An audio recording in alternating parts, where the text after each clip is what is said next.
हजुरहरू नेपालमै हुनुहुन्छ, पोखराको नजिकै हुनुहुन्छ, अप्पर मुस्ताङ साइडतिर हुनुहुन्छ, ल घुम्नको लागि धेरै नै सोखिङ हुनुहुन्छ। कहाँ जाउँ घुम्नको लागि, अप्पर मुस्ताङ जाँदाखेरि के छ घुम्ने ठाउँहरू भनेर हजुरहरूलाई कन्फ्युज भइरहेको छ भने साथीहरू, यो भ्लग हजुरहरूकै लागि हो। त्यहाँनिर एउटा जोङ क्याप पनि छ, कसैले सित्तर जोङ क्याप पनि भन्छन् त्यसलाई, जोङ गुफा। त्यो गुफाभित्र के छ हजुरहरूलाई विस्तृत रूपमा बताएको छु। ताको तस्तै एउटा 3 तले गुफा, एउटा 5 तले गुफा कस्तो छ अब हेर्नको लागि जाम है साथीहरू, हामी सँगसँगै आउनु होला। अब हामी गुफाहरू हेर्छौँ, त्यहाँ भित्र के छ हजुरहरू नपुगे भने पनि पुगेको जस्तै गरी अब धेरै गफ नगरिकन हजुरहरूलाई भिडियो सुरुवातबाट देखाउँदैछु, हेर्नु होला साथीहरू। डाइरेक्ट हेरेको बाटो हेर्दै हेर्दै पनि कन्फ्युज भयो। जाने बेला त यताबाट जाने भनेर क्लियर देखिरहेको, आउने बेला टक्कै यहाँनिर फेला पर्छ होला भनेको भएन। अब यो पुलबाट अगाडि जाने रहेछ सानो, अनि त्यहाँबाट फेरि तलबाट मोडिन रहेछ। पुल पनि त खतम छ यहाँ त।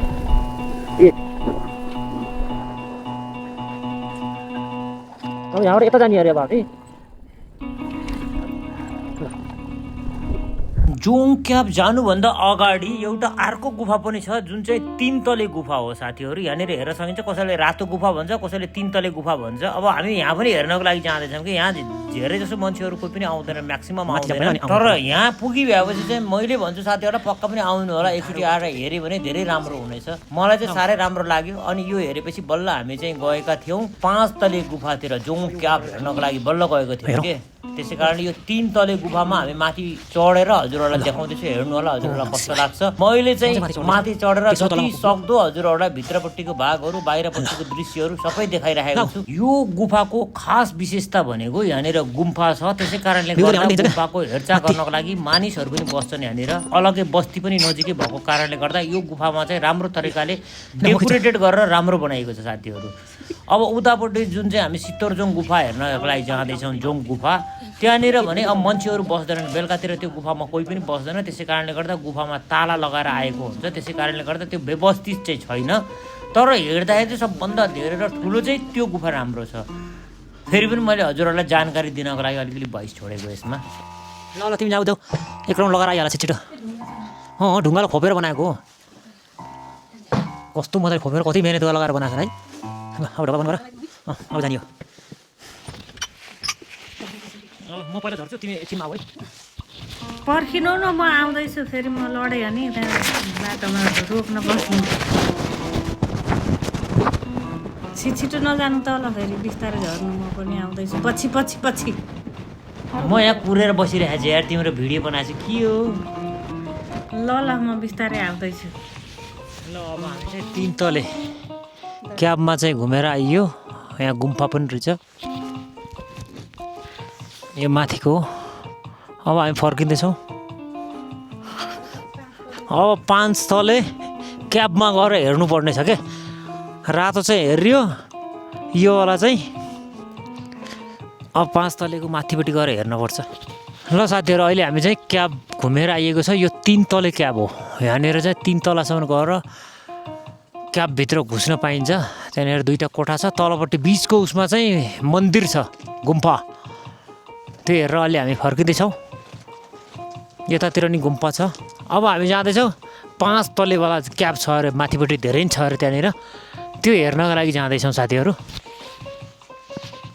कति सुन्दर देखिरहेको छ नि हेर्दाखेरि के। त्यसै कारणले नि यहाँ नआयो भने आउँ जस्तो लाग्छ क्या। ल हामी चाहिँ 5 तले गुफा हेर्नको लागि जाँदैछौँ अब बाइक हान्दै। यहाँ यस्तो पाहाडहरू रहेछ, बाटोको पाहाडहरू कति राम्रो। हेर्दै हेर्दै हिँड्दैछौँ हामी 2जना बाइकमा। अब त्यहाँ कति बेला पुग्छ हेर। अब त्यहाँनिर गएर गुफाभित्र चढ्न डराउने होला फेरि तिमी। अब कस्तो छ, अब जान एकदम गाह्रो छ भन्दै थियो। हेरौँ अब गएपछि थाहा हुन्छ त्यही। अब यो गुफामा माथि गएर हेर्छौँ अगाडिसम्म। हामीले बाइकलाई तल पार्क गरेर अब हामी मासतिर जाँदैछौँ जोङ गुफामा। के गुफा अरे दाइ हो? सित्तरजोङ गुफा है। जोङ गुफा कति 5 तला भएको यही हो? ए 85वटा रुम छ है। ए 85वटा कोठा छन्।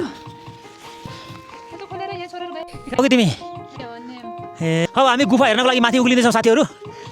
हो जोङ क्याब भन्ने ठाउँमा पुग्यो। यहाँबाट हेर्नु कस्तो देखिँदो रहेछ बाहिरको भ्युजहरू। अघि हामी त्यो गुफामा गएर आएको, त्यहाँनिर 3 तले गुफा रहेछ, माथि हिमाल। यी सिबाहिर चाहिँ अब हेऱ्यो पालबाट भित्र घुस्ने हामी देख्न सकिन्छ। कस्तो नसक्ने, कस्तो सजिलो छ यार, आरामसित चढ्न सकिन्छ। छैन उज्यालो छ। ल म चाहिँ उक्लिएँ। अब फर्स्ट सिँढीमा आइपुगेँ म चाहिँ। ल तिमी आइहाल त। यहाँ सुरु भयो त। मिल्छ मजाले मिल्छ तिनवटा पार्ट लाग्छु केही हुन्न लाउनुहोस् अब यो भर्याङ चढेको सिँढी चढेर अगाडि जाँदैछु म लाउनुहोस्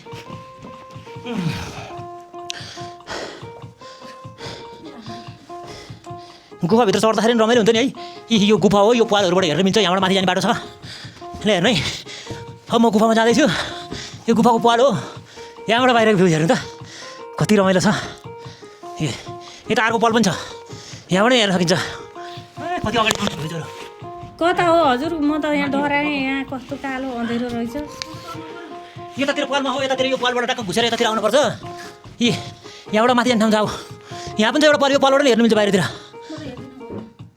कस्तो यहाँ हो उता नि छ भर्याङ चढ्ने यहाँ छ आउने त अब यहाँबाट यस्तो गरेर माथि जानुपर्छ यहाँ भर्याङ छ क्या भर्याङबाट सिधा माथि ल यहाँ पनि पाल्छ यो पालबाट म बाहिरको सिनहरू देखिन्छ मजाले जान्छौ कि सजिलै छ ल आउनुहोस्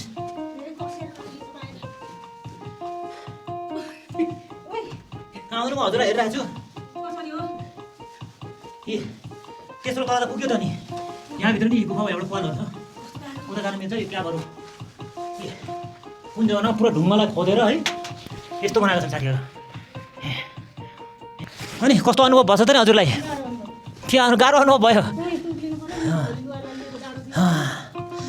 त्यही हो केही चिज पाउनलाई केही चिज घुमाउनुपर्छ भनेर भन्थ्यो नि जाडोबाट बस्नलाई बाक्लो कपडा लाउनु पऱ्यो बाक्लो कपडा लाएर माथि उक्लिनु पर्ने होला के गर्ने यहाँ भित्रभित्र गुफाहरू कतिवटा 64वटा कतिवटा छ अरे यहाँनिर पुरा हेर्नेलाई हेर्नु यो भित्र क्याब हो अहिले पछि लाइट बालेर हेर्नु होला पहिला माथि माथि गएर आउनु पऱ्यो पसिना पसिना भइसक्यो म त ल भयो अब माथि छैन होला तिम्रो गाडी नि ल लाइट बाल्नु त लाइट बालेर भित्र मोबाइल बाल त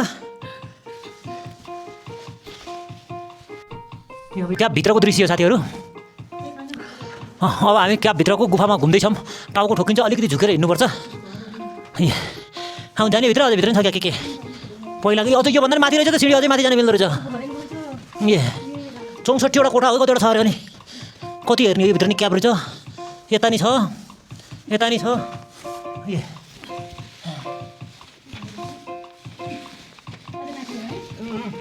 बल्ल 5 तलेको पुगिन्छ त्यसै कहाँ पुगिन्छ हे भगवान् के देख्नु परेको भनेर भन्दैछ शिवले यो पोलबाट छिरेर अर्को भर्याङबाट झरम यहाँ छिरेर जाने ल्याएर नि अब यहाँबाट बाहिरको दृश्य अहिले हामी गुफाभित्रै छौँ साथीहरू साइड भइहाल्यो यो भित्र ए शिवाजी यहाँ बस्नुभएको छ हामी 5 तलामा चढिसकेको छ त्यहाँबाट घुम्नु न बिस्तारै अब यस्तो पालबाट छिरेर जाँदैछ है शिवा पहिला खुट्टा झार्नु पर्छ नि त ल हिँड पुग्छौ ल लौ त यसमा त ल म त छिरेँ अब ओहो मेरो त टाउकै हुँदैन क्या हो अनि यहाँबाट उता जाने रहेछ यहाँ पनि जाने रहेछ हेर त कस्तो कस्तो गुफा उता रहेछ अब भयो अब जति घुम्यो अब यति मात्रै घुम्नु पऱ्यो यता त्यहाँ हो यतातिर म यहाँ यो गुफाभित्र पहिलाको बुढापाकाहरूले पहिला जमानाको मान्छेहरूले खाना पकाएर खान्थ्यो होला नि त यहाँ हेर नि पुरा कालै कालो छँदै हो यहाँ बस्थ्यो होला नि त पहिलाको मानिसहरू यस्तो ठाउँहरू खोज्दा पाइन्थेन अब यस्तैबाट सुरु गरेर त घर बन्यो होला यहाँ हेर त यो पालभित्र हो र होइन यो लाइट बाला त यहाँ देखिन्छ यो मोबाइल देऊ त ल यहाँभित्र नि घरहरू रहेछ क्या यस्तो गरेर ठाडो गर न अलि ए भित्र हो हजुर भित्रभित्र नि थुप्रो रहेछ है अब हामी चाहिँ यहाँभन्दा अगाडि गइएन साथीहरू आज यति मात्रै अब उत्रिने अब धरिन्छ बिस्तारै बिस्तारै आत्तिकिन भएन यति माथि आइसकेछ हामी क्याबको ल नातिकिन झर्नुहोस् लड्ने चान्स धेरै हुन्छ चढ्नु हुँदैन हजुर त्यत्रो 5 तलासम्म चढ्नु सक्नुभएकै हो नि त जति भन्यो भने नि हामी जाडोको बेलामा आएर चाहिँ बाक्लो कपडाहरू धेरै लगाइयो त्यसै कारणले गर्दा अलिक गाह्रो भयो क्यामेरा आएको भएर सकिन्छ हजुर होइन झरिन्छ कि झर्नुहोस् त नडराइ झर्नुहोस् समात्न नबिर्सिनुहोस् समात्न बिर्सियो भने लडिन्छ समात्न बिर्सिनु भएन जे भने पछाडि ठोकेर अलि अगाडिपट्टि गर म यहाँ माथि बल्कुनिया बसेर 5 तलामा बसेर 3 तलालाई हेर्दैछु अनि कहाँबाट हुन्छ? ल म पनि झरेँ अब। हामी यहाँ त पुग्यो। अब यहाँबाट झर्ने ठाउँ छैन रहेछ, फेरि अर्कोतिर उक्लेर फेरि झर्नु पर्ला जस्तो छ त्यहाँ त। यो चुलोहरू बनाउने ठाउँ होला पहिला मान्छेहरूले। ए पालबाट हेर्दैछौँ हामीले त। हेलो अब म हेर्छु नि त कताबाट झर्ने ठाउँ ल। यहाँबाट झर्ने ठाउँै छैन रहेछ, हामी झर्न त झऱ्यो यताबाट। अब यताबाट उता झर्ने ठाउँ छ कि छैन थाहा छैन। यहाँबाट झर्नै मिल्दैन। ल अब हामी फेरि चढेर उताबाट झर्नुपर्ने गर्छ। चढ्नुहोस् फेरि चढ्नुहोस्।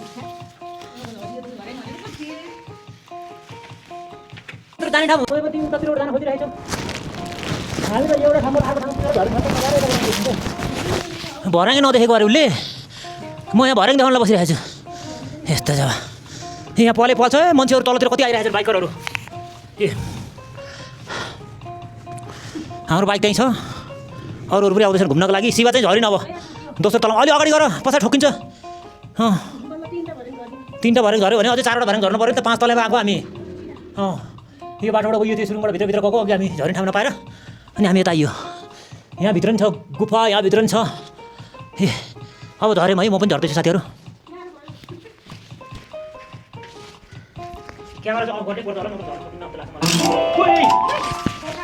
धन्दै भिडियो खिच्दा खिच्दै लडेन म त जिन्दगीमा गाह्रो छु।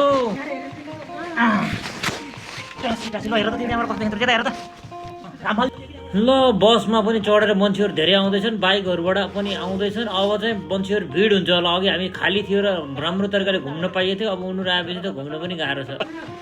ल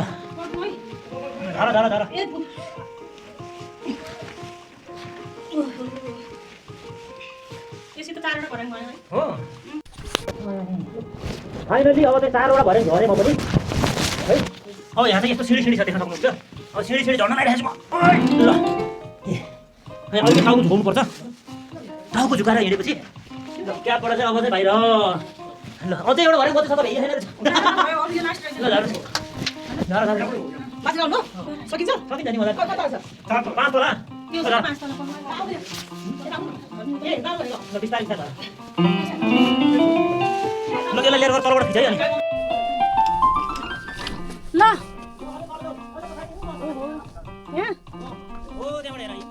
खिच्यौ। अब म चाहिँ बल्ल गुफामा भयो जस्तो लाग्दैछ। 5 तला पुगेर अब तल झर्दैछु म चाहिँ साथीहरू। ल हेर्नु आउनु, उहाँ हामीले त भर्याङै नचिनेर कता कता चाहिँ फर्केर बसिरहेको थियौँ। अब सबैजना आइसक्यो, उता नि खिच। अब म झरेँ अब।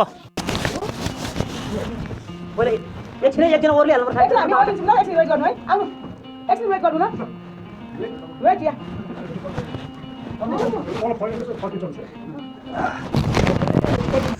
ल हामी आउने बेलामा त यति धेरै भिड थिएन, खाली थियो। त्यसै कारणले हामीले चाहिँ मजाले घुम्यो क्याबभित्र पनि। सबै रेकर्डिङ गरेर हजुरहरूलाई पनि देखाएको छु, हेर्नु होला, लाइक कमेन्ट गर्नु होला साथीहरू। अनि अहिलेसम्म पनि हजुरहरूले मेरो च्यानललाई सब्सक्राइब गर्नु भएको छैन भने सब्सक्राइब गर्नु होला। आगामी दिनहरूमा पनि अझै राम्रो राम्रो भ्लगहरू बनाएर हजुर समस्या आउनेछु।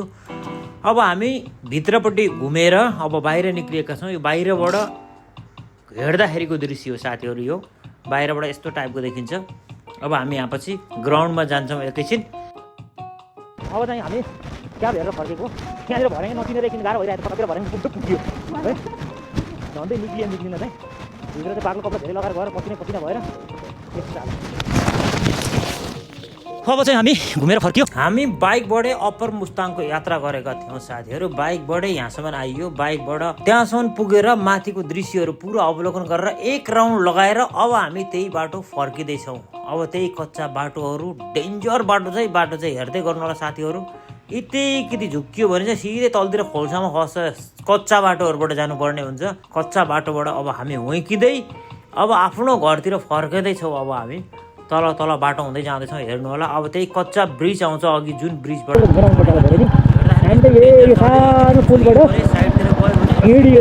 है ध्यान दिएर जानुपर्ने हुन्छ। ल हजुरहरूसित चाहिँ गफ गर्दा चाहिँ हाम्रो भिडियो पनि खतम भइसकेको छ। हजुरहरूलाई अर्को ब्लगमा भेटौँला। अहिलेको लागि बाई। यात्रा चाहिँ टुङ्गिएको छैन, कन्टिन्यू चलिरहेको छ साथीहरू।